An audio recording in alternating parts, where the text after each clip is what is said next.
Hi friends, ഇന്ന് ഞാൻ explain ചെയ്യാൻ പോകുന്നത് 2024 ഇപ്പോൾ റീസെന്റ് ആയിട്ട് പുറത്തിറങ്ങിയ തങ്കാളൻ എന്ന തമിഴ് മൂവിയാണ്. ഇത് പഴയ കാലത്തെ ഒരു കഥ പറയുന്ന മൂവിയാണെങ്കിലും മൂവിക്ക് നല്ലൊരു സ്റ്റോറിയും നല്ലൊരു മേക്കിംഗും ഉണ്ട്. ഇനിയും പറഞ്ഞധികം ലാഗ് അടിപ്പിക്കുന്നില്ല, നേരെ സ്റ്റോറി നോക്കാം. 1850 കഥ സ്റ്റാർട്ട് ചെയ്യുന്നത്. ഇപ്പൊ ക്ലെമന്റ് എന്ന് പറയുന്ന ഒരു വ്യക്തിനെ കാണിക്കുന്നു. ഇയാളൊരു ബ്രിട്ടീഷുകാരനാണ്. ഇയാളിപ്പോ ഒരു സെമീന്ദാറിനോട് സംസാരിക്കുവാണ്. ഈ സമയത്ത് സെമീന്ദാർ പറയുന്നുണ്ട്, നിങ്ങൾ പറഞ്ഞ സ്ഥലത്തേക്കൊന്നും പോകാൻ കഴിയില്ല, അത് ചെകുത്താന്റെ സ്ഥലമാണ്, അവിടേക്ക് പോയാൽ മരണം ഉറപ്പാണെന്നൊക്കെ. എന്നാൽ ക്ലെമന്റിനാണെങ്കിൽ അവിടേക്ക് പോയേ തീരുമെന്ന് അയാൾ വാശി പിടിക്കുന്നു. അങ്ങനെ ആ സീനോടെ കട്ടെ അടുത്ത സീനില് നോർത്ത് ആർക്കോട്ടില് വേപ്പൂർ എന്ന് പറയുന്ന സ്ഥലം കാണിക്കുന്നു. ഇവിടെയാണ് നമ്മുടെ നായകനായ തങ്കാളനും ഫാമിലിയും താമസിച്ചു വരുന്നത്. നായകന്റെ ഫാമിലി നോക്കുവാണെങ്കിൽ ഭാര്യയും 5 മക്കളും ഉണ്ട്. നായകൻ അവന്റെ നാട്ടിലെ കുറച്ച് സ്ഥലമൊക്കെ ഉണ്ട്. അവിടെ കൃഷിയൊക്കെ ചെയ്താണ് നായകൻ ജീവിച്ചു വരുന്നത്. ആ നാട്ടിലെ സെമീന്ദാറിനാണെങ്കിൽ നായകന് സ്വന്തമായിട്ട് ആ സ്ഥലമുള്ളതൊന്നും ഒട്ടും ഇഷ്ടമല്ലായിരുന്നു. കാരണം ബാക്കി ആ നാട്ടിലുള്ള എല്ലാ സ്ഥലവും ആ സെമീന്ദാറിന്റെ കൺട്രോളിലായിരുന്നു. അപ്പൊ നായകന്റെ ഭൂമിയും കൂടി എങ്ങനെയെങ്കിലും തട്ടിയെടുക്കണം എന്നുള്ള ഒരു ഉദ്ദേശം അയാൾക്കുണ്ടായിരുന്നു. അങ്ങനെ ഇരിക്കുന്ന സമയത്ത് നായകന്റെ കൃഷിഭൂമിയിലെ നെല്ലെല്ലാം വിളയുവാണ്. അങ്ങനെ ഇപ്പൊ അതെല്ലാം കൊയ്ത് അന്ന് രാത്രി അവരെല്ലാരും കൂടി അതിന് കാവല് കിടക്കുന്നു. ഈ സമയം നായകന്റെ മക്കള് അച്ഛൻ ഒരു കഥ പറഞ്ഞു തരുമെന്ന് നായകനോട് ചോദിക്കുന്നു. ഈ സമയം നായകൻ പഴയ ഒരു കഥ പറയാൻ തുടങ്ങുവാണ്. ഇവിടെ അടുത്തൊരു ആനമലയുണ്ട്. അതിന്റെ തൊട്ടടുത്തായിട്ട് ഒരു പൊന്നാർ ഒഴുകുന്നുണ്ട്. നാട്ടിലെ രാജാവ് ഒരു യുദ്ധത്തിന് പോയി തിരിച്ചു വരുന്ന സമയം അവിടുത്തെ ആ പൊന്നാറില് എന്റെ മുഖമുത്തച്ഛന്മാർ ഇറങ്ങി പൊന്നു വരുന്നത് അവർ കാണാനിടയായി. അങ്ങനെ രാജാവ് അയാളുടെ ആൾക്കാരോട് അവരെല്ലാരെയും പിടിച്ചു കെട്ടാൻ പറയുന്നു. അങ്ങനെ രാജാവിന്റെ ആൾക്കാർ അവരെ പിടിച്ചു കെട്ടുവാണ്. രാജാവ് അയാളുടെ ആൾക്കാരെ കൊണ്ട് ആ ആറിലിറങ്ങി പൊന്നു വാരിക്കുന്നു. എന്നാൽ അവർക്ക് അധികമായിട്ടൊന്നും കിട്ടുന്നില്ല. അതിലെ രാജാവിന്റെ ദേഷ്യം വരുന്നു. ആ സമയം നായകന്റെ പൂർവികർ പറയുവാണ്, ഞങ്ങൾ ഈ ആറിലിറങ്ങി പൊന്നു വരുന്ന പോലെ ഒന്നും നിങ്ങൾക്ക് വരാൻ കഴിയില്ല എന്ന്. ഇത് കേട്ട രാജാവാണെങ്കിൽ ആകെ ദേഷ്യം വന്ന് നിൽക്കുന്ന സമയം അവിടെ കൂടി ഒരു മയിൽ നടന്നു പോവാണ്. ഇതെല്ലാം അവർ നോട്ട് ചെയ്യുന്നു. ആ മയിൽ അങ്ങനെ നടന്നുപോയി ഒരു പാറയുടെ മുകളിലാണ് ഇരിക്കുന്നത്. ഇപ്പോഴാണ് ആ പാറ ശ്രദ്ധിക്കുന്നത്. ആക്ച്വലി ആ പാറ മുഴുവൻ സ്വർണ്ണമായിരുന്നു. ഇത് കാണുന്ന രാജാവ് ആറിന്ന് പൊന്നു കിട്ടിയില്ലേലും കുഴപ്പമില്ല, ആ പാറ മുഴുവൻ പൊട്ടിച്ച് അതിലെ പൊന്നു മുഴുവൻ എടുക്കാൻ അയാളുടെ ആൾക്കാരോട് പറയുന്നു. ഇത് കേട്ട് അയാളുടെ ആൾക്കാർ അത് ചെയ്യാൻ തുടങ്ങുന്ന അതേ സമയം തന്നെ ആ പാറയുടെ ഭാഗത്ത് നിന്ന് കുറെ പാമ്പുകൾ വന്ന് ആ പാറ പൊട്ടിക്കാൻ ശ്രമിക്കുന്ന ആൾക്കാരെ എല്ലാം ആക്രമിക്കാൻ തുടങ്ങുന്നു. അപ്പൊ നായകന്റെ പൂർവികരിൽ നിന്ന് അവരെ അതിൽ നിന്ന് സേവ് ചെയ്യുവാണ്. ഇതെല്ലാം കാണുന്ന രാജാവിന് മനസ്സിലാവുന്നു, ഈ പൊന്നാരും അപഹരിക്കാതിരിക്കാൻ വേണ്ടി ഈ സ്ഥലം ആരോ കാത്തു സൂക്ഷിക്കുവാണെന്ന്. ഈ സ്ഥലത്തിന് ആരോ പ്രൊട്ടക്ഷൻ കൊടുത്തിരിക്കുവാണെന്ന്. അങ്ങനെ ഇത് ചെയ്യുന്ന മന്ത്രവാദി ആരാന്ന് ചോദിക്കുന്ന സമയം മന്ത്രവാദിയല്ല, മന്ത്രവാദിനിയാണെന്ന് നായകന്റെ പൂർവികർ പറയുന്നു. അവളുടെ പേര് ആർത്തി എന്നായിരുന്നു. ആർത്തി എന്ന് പറയുന്ന സ്ത്രീ എന്ത് വില കൊടുത്തും ആ സ്ഥലം മറ്റുള്ളവരിൽ നിന്നും കാത്തു സൂക്ഷിക്കുമായിരുന്നു. അങ്ങനിപ്പോ ആ കഥയെല്ലാം നമ്മുടെ നായകൻ പ്രസന്റ് അവന്റെ കുട്ടികൾക്ക് പറഞ്ഞു കൊടുത്തോണ്ടിരിക്കുകയാണ്. അങ്ങനെ കഥയെല്ലാം പറഞ്ഞു കൊടുത്ത് നായകനും ഈ കഥയെല്ലാം കേട്ട് കിടന്ന് ഭാര്യയും കുട്ടികളും ഉറങ്ങുന്നു. ഇതേ സമയത്ത് കുറച്ച് ആൾക്കാർ വന്ന് നായകൻ വിളവെടുത്ത് വെച്ചിരിക്കുന്ന ആ നെല്ലിനെല്ലാം തീ കൊളുത്തുന്നു. അങ്ങനെ മുഴുവൻ കത്തി പോവുകയാണ്. അങ്ങനെ അടുത്ത ദിവസം രാവിലെ നാട്ടിലെ സെമീന്ദാർ അവിടേക്ക് വരുവാണ്. എന്നിട്ട് നായകനോട് ബ്രിട്ടീഷുകാർക്ക് കൊടുക്കാനുള്ള നികുതി അത് ഇതെന്നൊക്കെ പറഞ്ഞ് ഒരുപാട് എമൗണ്ട് ചോദിക്കുന്നു. വിളവെടുത്ത് വെച്ച നെല്ല് മുഴുവൻ കത്തിപ്പോയില്ലേ ഇന്നലെ, അതുകൊണ്ട് തന്നെ എന്ത് ചെയ്യുന്നു നായകന് ഒരു പിടുത്തമില്ല. അങ്ങനെ വേറെ നിവൃത്തിയില്ലാതെ നമ്മുടെ നായകന് അവന്റെ സ്ഥലം ആ സെമീന്ദാറിന് എഴുതി കൊടുക്കേണ്ടി വരുന്നു. ആക്ച്വലി സെമീന്ദാർ ഈ സ്ഥലം തട്ടിയെടുക്കാൻ വേണ്ടി ഒരുപാട് ശ്രമിച്ചായിരുന്നല്ലോ. എന്തൊക്കെ ചെയ്തിട്ട് നടക്കാതെ വന്നപ്പോ അയാളാണ് അയാളുടെ ആൾക്കാർ ഇന്നലെ രാത്രി അവിടേക്ക് പറഞ്ഞയച്ച് ആ നെല്ല് മുഴുവൻ തീ കൊളുത്തിയത്. അവസാനം നായകൻ ഇങ്ങനെ ഒരു അവസ്ഥ ഉണ്ടാവുമ്പോൾ നായകൻ ആ സ്ഥലം വിട്ടുവരും എന്നുള്ള കാര്യം അയാൾക്ക് അറിയായിരുന്നു. അതുകൊണ്ടാണ് അയാൾ ഇങ്ങനെ ചെയ്തത്. അങ്ങനെ ഈ അവസ്ഥകളെല്ലാം അവിടെ നടന്നുകൊണ്ടിരിക്കുന്ന ഈ ഒരു സമയത്താണ് ക്ലെമന്റ് എന്ന് പറയുന്ന ആ വ്യക്തി ആ നാട്ടിലേക്ക് റീച്ച് ആവുന്നത്. അയാൾ ഇവിടേക്ക് എത്താൻ ഒരു ഉദ്ദേശമുണ്ട്. മൂവിയുടെ സ്റ്റാർട്ടിങ്ങില് അയാൾ ഒരു സെമീന്ദാറിനോട് ഒരു സ്ഥലത്തിനെ പറ്റി പറഞ്ഞായിരുന്നല്ലോ.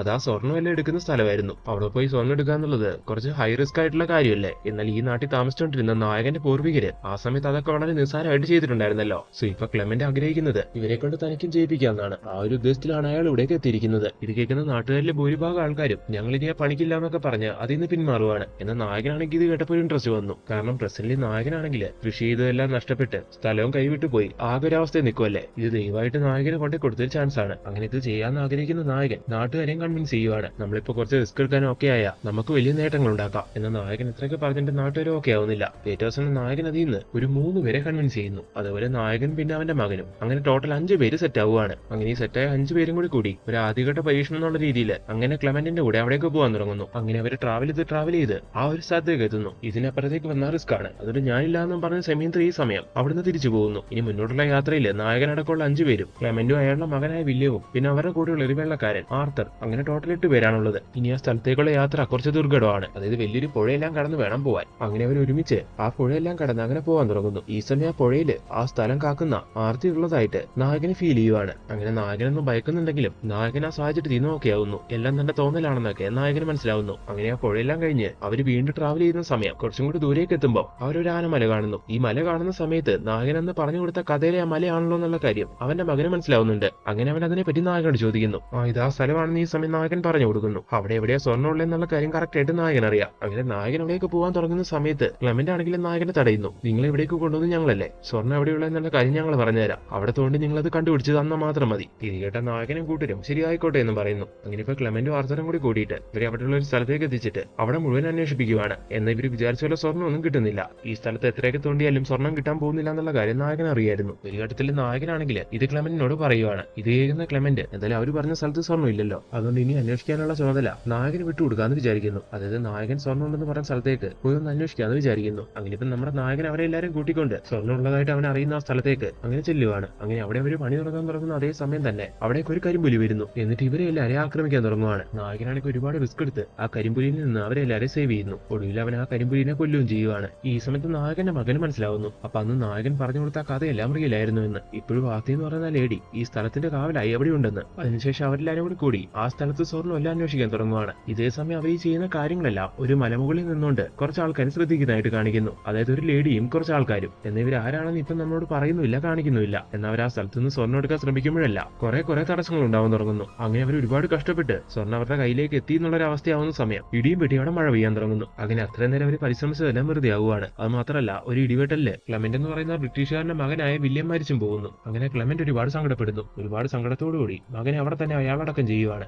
ഈ സമയം നായകനാണെങ്കിൽ എന്തൊക്കെ സംഭവിച്ചാലും പുറകോട്ടില്ല എന്നുള്ള രീതിയിൽ വീണ്ടും സ്വർണ്ണം അന്വേഷിക്കുകയാണ് അവിടെ. അങ്ങനെ അവർക്ക് അവിടെ നിന്ന് കുറച്ച് സ്വർണ്ണം കിട്ടുന്നു. അങ്ങനെ നായകൻ ഈ കാര്യത്തിൽ ഇത്ര ആത്മാർത്ഥത കാണിക്കുന്നുണ്ട്. ക്ലെമന്റ് അയാളുടെ മകനെ പോലെ നായകനെ കാണുവാണ്. അങ്ങനെ മകന്റെ ഡ്രസ്സും സാധനങ്ങളെല്ലാം നായകൻ അയാളെ സമ്മാനിക്കുന്നു. അതുപോലെ ക്ലെമന്റ് നായകനോട് മറ്റൊരു കാര്യം കൂടി പറയുന്നു. ഇപ്പൊ സ്വർണ്ണം കിട്ടുമെന്ന് ഏകദേശം ഉറപ്പായില്ലേ, അതുകൊണ്ട് നിങ്ങൾ നിങ്ങളുടെ നാട്ടിലുള്ള ബാക്കി ആൾക്കാരെയും കൂടി വിളിച്ചോണ്ട് പോവാ. എല്ലാവരും കൂടി ഒത്തൊരുമിച്ച് ഇതിന് ശ്രമിക്കാം. കിട്ടുന്ന സ്വർണ്ണത്തിന്റെ പാതി നിങ്ങൾക്ക് തന്നേക്കാം. അതൊരു നല്ല ഓഫർ ആയതുകൊണ്ട് ആ ഒരു ഓഫർ കിട്ടിയ താനും നാട്ടുകാരെല്ലാം രക്ഷപ്പെടുമെന്ന് അറിയാവുന്നതുകൊണ്ട് നായകൻ ക്ലെമന്റിന്റെ മകന്റെ ആ ഡ്രസ് എല്ലാം വാങ്ങി ധരിച്ച് കുതിരപ്പുറത്ത് നേരെ നാട്ടിലേക്ക് എത്തുന്നു. വരുന്ന സമയത്ത് ക്ലെമന്റ് നായകൻ അത്രയും സ്വർണ്ണം എടുത്തു കൊടുത്തതിനുള്ള ഒരു തുകയും അവന് കൊടുക്കുന്നുണ്ടായിരുന്നു. ആ തുകയായിട്ടാണ് നായകൻ എത്തിയിരിക്കുന്നത്. അങ്ങനെ ആ തുക കൊണ്ടുവന്ന് ആ സെമീന്ദാറിന് കൊടുത്ത് നിങ്ങൾ എന്റെ പക്കൽ നിന്ന് വാങ്ങിയെടുത്ത എന്റെ കൃഷിഭൂമി എനിക്ക് തിരിച്ചു തരണമെന്ന് നായകൻ ആദ്യം തന്നെ പറയുന്നു. അങ്ങനെ നായകൻ നാട്ടുകാരോട് പറയുവാണ് ക്ലെമന്റ് പറഞ്ഞ കാര്യങ്ങളെ പറ്റിയും അയാൾ തന്ന ഓഫറിനെ പറ്റിയും. ഇനി ഈ നാട്ടിൽ നിന്ന് ഈ സെമീന്ദാറിന്റെ അടിമയായി ജീവിക്കാതെ ക്ലെമന്റിന്റെ കൂടെ പോയി കുറച്ച് പൈസ ഉണ്ടാക്കാൻ നോക്കാന്നൊക്കെ നായകൻ പറയുമ്പോൾ എല്ലാവരും നായകന്റെ സംസാരത്തിൽ കൺവിൻസ് ആയി. അങ്ങനെ നായകന്റെ കൂടെ ആ നാട്ടിലേക്ക് പോകാൻ തുടങ്ങുന്നു. അങ്ങനെ അവരെല്ലാവരും കൂടി ആ നിലവെല്ലാം മാന്തി സ്വർണം കണ്ടെത്താനുള്ള ശ്രമം തുടങ്ങുന്നു.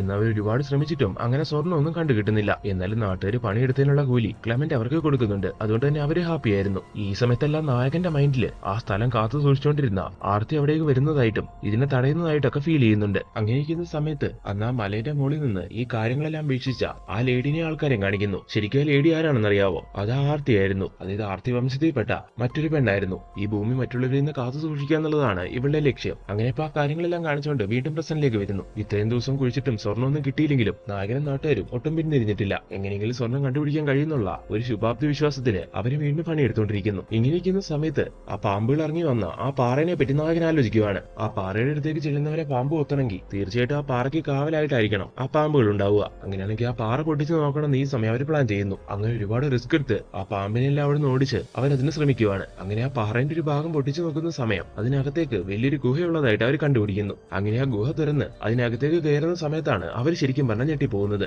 അതിനുള്ളിൽ വലിയൊരു നിധി കൂമ്പാരം ഉണ്ടായിരുന്നു. ഒരുപാട് സ്വർണം. അങ്ങനെ ഇപ്പൊ നായകനും നാട്ടുകാരും ക്ലെമന്റും അവർക്ക് ഇഷ്ടമുള്ള അത്ര സ്വർണ്ണം എടുത്തുകൊണ്ട് പുറത്തേക്ക് വരുന്നു. ഈ സമയം സെമീന്ദാറാണെങ്കിൽ കിട്ടിയ സ്വർണ്ണമല്ല എനിക്ക് തരണമെന്നും പറഞ്ഞ് പ്രശ്നം ഉണ്ടാക്കുവാണ്. അപ്പൊ നാട്ടുകാരാണെങ്കിൽ അത് സമ്മതിക്കുന്നില്ല. അങ്ങനെ അവർ തമ്മിൽ അടിയും പിടിയും വഴക്കൊക്കെ ആവുന്ന സമയം അവിടേക്ക് ആർത്തി വംശത്തിൽപ്പെട്ട ആ പെണ്ണും അയാളുടെ ആൾക്കാരും വരുന്നു. എന്നിട്ട് അവിടെയുള്ള നായകനെയും നാട്ടുകാരെയും ബാക്കി ആൾക്കാരെയെല്ലാം അവർ കീഴ്പ്പെടുത്തുവാണ്. നായകൻ അടിച്ചു ബോധവും കെടുത്തുന്നു. ഈ സമയത്താണ് നമ്മളോട് മറ്റൊരു കാര്യം പറയാൻ തുടങ്ങുന്നത്. 5th സെഞ്ചുറിയിൽ ഈ സ്ഥലം കാത്തു സംരക്ഷിച്ചുകൊണ്ടിരുന്നത് ആർത്തി എന്ന് പറയുന്ന ഒരു ലേഡിയാണെന്ന് പറയുന്നുണ്ടായിരുന്നല്ലോ. അതേ ദൗത്യമായിട്ട് ആ സമയത്ത് ഒരു പുരുഷനുണ്ടായിരുന്നു അവിടെ. അത് ആരൻ എന്ന് പറയുന്ന വ്യക്തിയായിരുന്നു. ആ സമയത്ത് ഇതേപോലെ സ്വർണ്ണം എടുക്കാൻ വേണ്ടി അവിടേക്ക് നിറയെ ആൾക്കാർ വരുമായിരുന്നു. അങ്ങനെയിരിക്കുന്ന ഒരു സമയത്ത് ഒരു വലിയ പട അവിടേക്ക് സ്വർണ്ണം എടുക്കാൻ വേണ്ടി വരുന്നു. അവരോട് എതിർത്ത് നിൽക്കുന്ന ആരന് അവരുടെ മുമ്പിൽ തോറ്റു പോകേണ്ടി വരുന്നു. അങ്ങനെ തോറ്റു പോകുന്ന ആരനെ അവരെ അടിമയായി വെച്ചുകൊണ്ട് അവിടുത്തെ സ്വർണ്ണം എല്ലാം എടുപ്പിക്കുകയാണ്. അത് നമ്മുടെ നായകന്റെ മുത്തച്ഛനായിരുന്നു. സോ ആ വംശത്തിൽ പെട്ടതാണ് നമ്മുടെ നായകനും. അതുപോലെ ആർത്തി എന്ന് പറയുന്ന ആ ലേഡി ആണെങ്കിൽ അവളുടെ കാലശേഷവും അവളുടെ പരമ്പരയ്ക്ക് ഈ ഒരു ദൗത്യം കൊടുത്ത് അവരെ കൊണ്ട് ഈ കാര്യം ചെയ്യിപ്പിച്ചുകൊണ്ടിരിക്കുകയാണ്. അങ്ങനെയാണ് ആർത്തി വംശത്തിൽപ്പെട്ട ഈ പെണ്ണും അങ്ങനെ സ്വർണ്ണം എടുക്കാൻ വരുന്നവരെല്ലാം അധികം തടഞ്ഞുകൊണ്ടിരിക്കുന്നത്.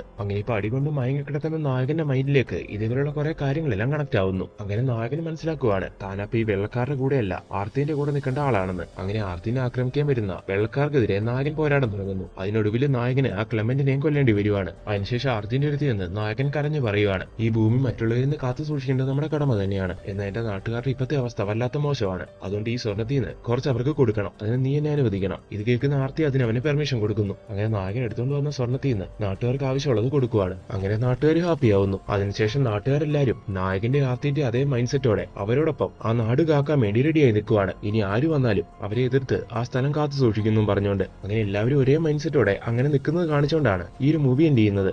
അപ്പോൾ ഫ്രണ്ട്സ്, എങ്ങനെയുണ്ടായിരുന്നു ഈ മൂവി? നിങ്ങൾക്ക് എല്ലാവർക്കും ഈ മൂവി ഇഷ്ടമായോ? ഇനി ഇതുപോലുള്ള പുതിയ പുതിയ മൂവീസ് കാണാൻ ഇപ്പൊ തന്നെ ഞങ്ങളുടെ ചാനൽ സബ്സ്ക്രൈബ് ചെയ്ത് ഞങ്ങളെ സപ്പോർട്ട് ചെയ്ത് കൂടെ നിൽക്കണം. ഇനി ഇതുപോലുള്ള പുതിയ പുതിയ മൂവീസ് ആയിട്ട് കാണും വരെ എല്ലാവർക്കും ടാറ്റ ബൈ ബൈ.